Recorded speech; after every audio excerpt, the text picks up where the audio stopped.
Fiera Agricola di Verona, giunta quest'anno alla 112esima edizione, è la rassegna internazionale più importante d'Italia dedicata al settore primario. Come riportato nello speciale Fiera Agricola degli agricoltori veneti, il periodico degli imprenditori agricoli, la storia di Verona Fiere parte da lontano. Infatti, già nell'807 d.C. nasce la fiera detta di San Zeno per mercanzie ed animali. Intorno all'anno 1000, sempre nel comprensorio comunale scaligero, nasce anche la fiera detta di San Michele in Campagna.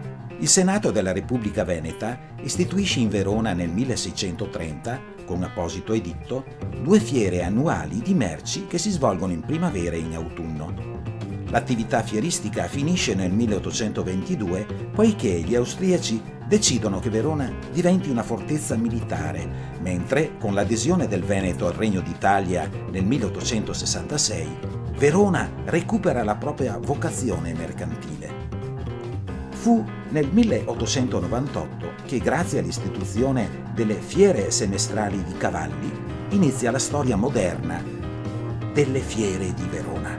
Da quella data si susseguono manifestazioni fieristiche sempre più importanti, tanto che l'ente fiera è diventato un polo fieristico internazionale. Fra le manifestazioni più importanti ed affermate è senza dubbio Fiera Agricola e Confagricoltura Veneto, come è sua tradizione, è presente anche quest'anno con uno stand, incontri, proposte e novità e con un importante convegno dal titolo emblematico Cisgenetica, parte la via italiana al biotech. Lorenzo Nicoli, presidente di Confagricoltura Veneto, in apertura del convegno, ha così esordito. Siamo oggi a parlare di un argomento che è diventato per fortuna di attualità. Noi tanto tempo che lo auspichiamo, abbiamo impegnato molte risorse su questo fronte. Ricordiamo solo un paio degli ultimi eventi che abbiamo fatto dove auspicavamo che si riprendesse la ricerca genetica Made in Italy. L'abbiamo fatto nell'ambito di Expo col titolo Il genio italiano a servizio del Made in Italy. L'abbiamo fatto a Padova recentemente con illustri ricercatori. Lo ripetiamo oggi anche alla luce della presa di posizione del Ministro, che ha dato apertura, anche se speriamo sia solo un inizio, ma ha dato un'apertura concreta a questo argomento, andando a finanziare la ricerca sulla cisgenetica e sul genoma editing. Successivamente, Guidalberto Di Canossa, vicepresidente di Verona Fiere, ha portato il saluto dell'ente. Il presidente di Verona Fiere, Maurizio Danese, il consiglio di amministrazione e io soprattutto vi accogliamo con estremo piacere. Accogliamo con estremo piacere una organizzazione che su temi tipo quelli che verranno trattati oggi si batte da tempo e direi a questo punto con un successo che va rimarcato.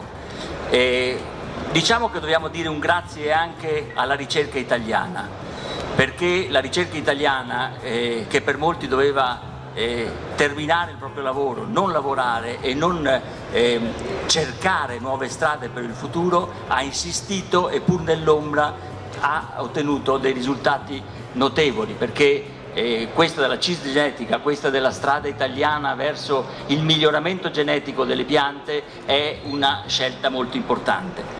Di notevole livello gli interventi dei relatori. Per il professor Mario Pezzotti, docente ed esperto di cisgenetica del genome editing dell'Università di Verona, nel programma di incroci effettuati dall'Istituto di Genomica Applicata dell'Università di Udine, quelli che oggi vengono venduti attraverso Rauscedo, che è assolutamente una innovazione tecnologica importante, perché loro hanno apportato i geni della resistenza all'interno di varietà coltivate italiane e straniere e internazionali. La ricerca applicata è l'anello di congiunzione fra la ricerca e l'azienda. Secondo Diego Tomasi, direttore dei CREA di Conegliano, chi ha introdotto i lavori ha parlato di innovazione, ha parlato di sostenibilità, per cui proprio su questi 2 temi vorrei portare un po' la vostra attenzione e far capire che comunque fanno parte di quello che sarà il futuro dell'agricoltura e, per quanto ci riguarda, della viticoltura nello specifico. Dopo l'intervento di Barbara Denardi, ricercatrice e crea di Conegliano, che ha illustrato alcune delle moderne biotecnologie, è intervenuto l'assessore regionale all'agricoltura Giuseppe Pan, che ha affermato: in agricoltura il miglioramento genetico in agricoltura è sempre stato, è cominciato con la storia dell'uomo, quindi dobbiamo metterci in testa che da quando l'uomo è comparso si è fatto accompagnare e ha scelto le piante migliori, i frutti migliori, ha incrociato le vacche migliori, le pecore migliori, per avere che cosa? Magari un ritorno e una convenienza dal punto di vista della quantità e della qualità. Gian Giacomo Bonaldi, membro di giunta di Confagricoltura Nazionale, ha portato il saluto del presidente Mario Guidi. Non possiamo più perdere tempo. Io su questo argomento, su questo pensiero vorrei portare tutti a una riflessione e mi auguro veramente che con questi fondi stanziati dal Ministro nella legge di stabilità, questi famosi 21 milioni destinati alla ricerca, siano un primo tassello, un primo non sufficiente tassello, ma che comunque apre finalmente una strada che ci possa portare nei prossimi anni a ragionare su temi diversi, su ricerche più approfondite e su alcune tematiche che fino ad oggi ci sono state precluse.